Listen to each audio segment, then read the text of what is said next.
Hello बच्चों, कैसे हैं आप सभी। आई होप आप सभी स्वस्थ होंगे और मन लगाकर पढ़ाई कर रहे होंगे। हमने अपने लास्ट क्लास में नॉन साइक्लिक फोटोफॉस्फोराइलेशन तक कवर किया था। आज हम लोग पढ़ेंगे साइक्लिक फोटोफॉस्फोराइलेशन। साइक्लिक फोटोफॉस्फोराइलेशन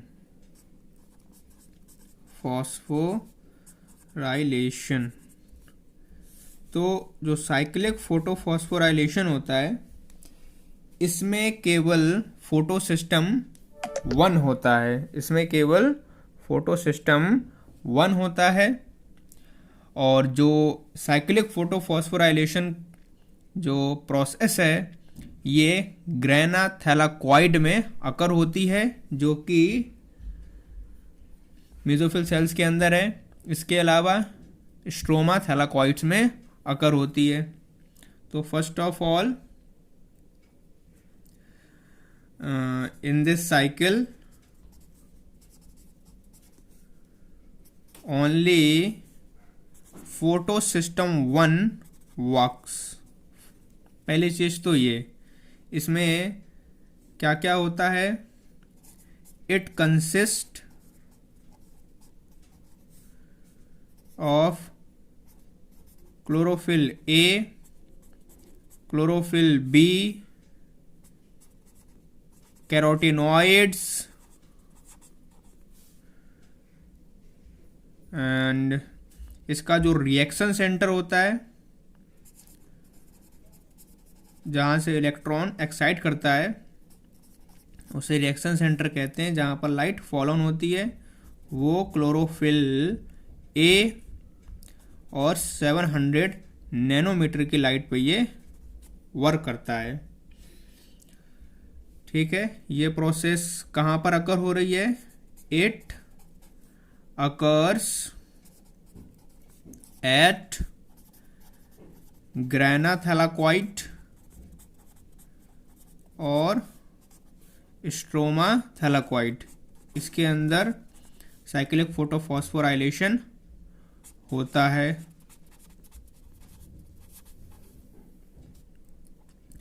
इसमें केवल फोटो सिस्टम वन होता है। इसका मतलब फोटो सिस्टम सेकेंड इसमें एब्सेंट होता है, और साथ ही साथ NADP रिडक्टेस एंजाइम भी एब्सेंट होता है।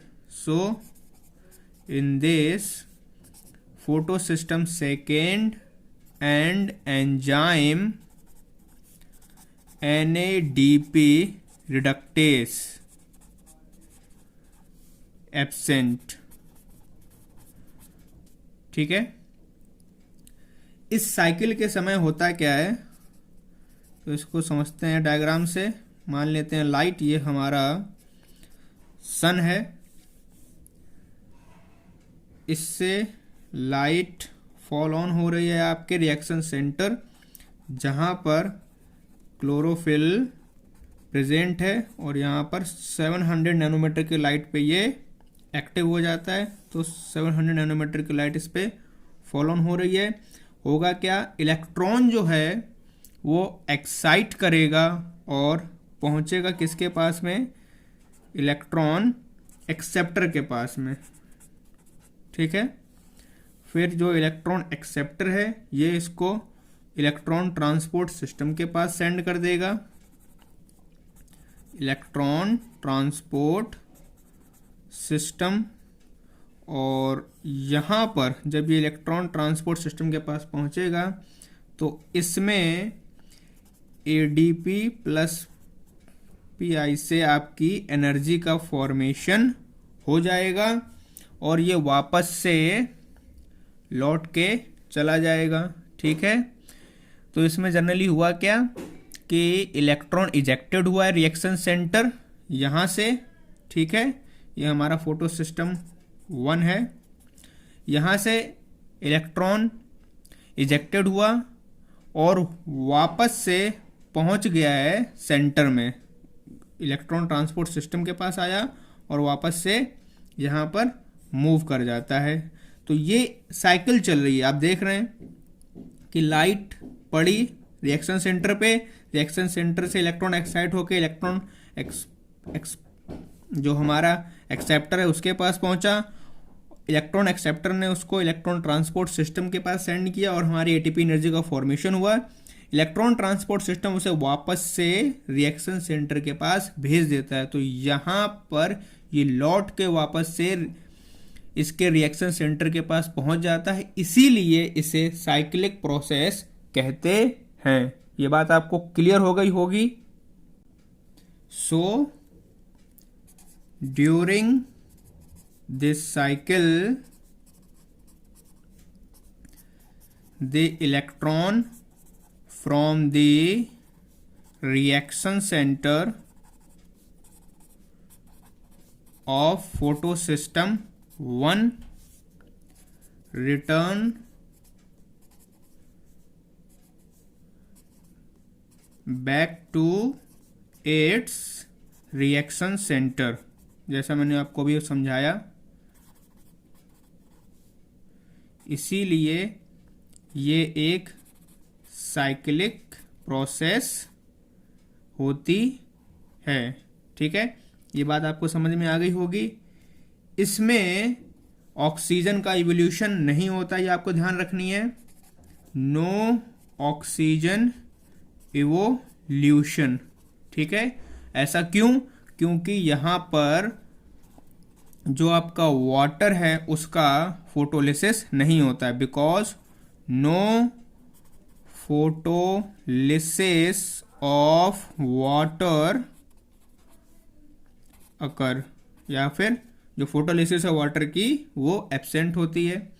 इसके अलावा जो NADPH2 है, NADPH2 ये भी फॉर्म नहीं होता है साइक्लिक प्रोसेस में, is not formed in cyclic process। ठीक है, ये बातें आपको क्लियर हो गई होंगी। इसमें जो आपका प्लास्टोसाइनिन होता है, ये कॉपर कंटेनिंग ब्लू कलर्ड का प्रोटीन होता है इस साइक्लिक प्रोसेस में। प्लास्टोसाइनिन जिसके पास रिड्यूसिंग पावर होती है। ठीक है, ये एक कॉपर कंटेनिंग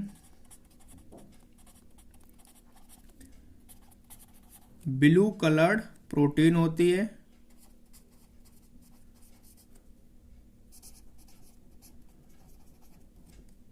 इस साइकिल में, इस साइक्लिक फोटोफॉस्फोराइलेशन में। ठीक है, ये बात आपको ध्यान रखनी है। तो जैसा मैंने इसमें बताया है, और जो मॉडर्न रिसर्च है यही कहती है कि पहले तो जो इलेक्ट्रॉन है वो पहुंचेगा इलेक्ट्रॉन एक्सेप्टर के पास में। वहाँ पर हमारा जो इलेक्ट्रॉन एक्सेप्टर है ये आपका फेरिडॉक्सिन रिड्यूसिंग सब्सटेंस हो सकता है, जिसके पास में हम जो फेरिडॉक्सिन कंटेनिंग प्रोटीन होती है। तो ये सारी बातें आपको फोटोफॉस्फोराइलेशन, जो साइक्लिक फोटोफॉस्फोराइलेशन है, उसमें ध्यान रखना है। अब बात करते हैं कि दोनों प्रोसेस में डिफरेंस क्या है। तो डिफरेंस के लिए हम एक चार्ट बना लेते हैं। एक साइड रहेगा हमारा साइक्लिक फोटोफॉस्फोराइलेशन,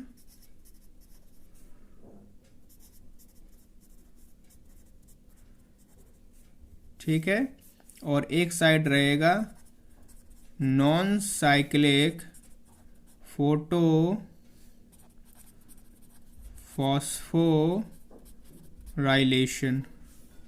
ठीक है, दोनों में डिफरेंस की बात करें तो साइक्लिक फोटोफॉस्फोराइलेशन में केवल और केवल फोटो सिस्टम 1 इन्वॉल्व होता है। ठीक है, इसमें दोनों के दोनों photo system second and photo system 1 work करते हैं।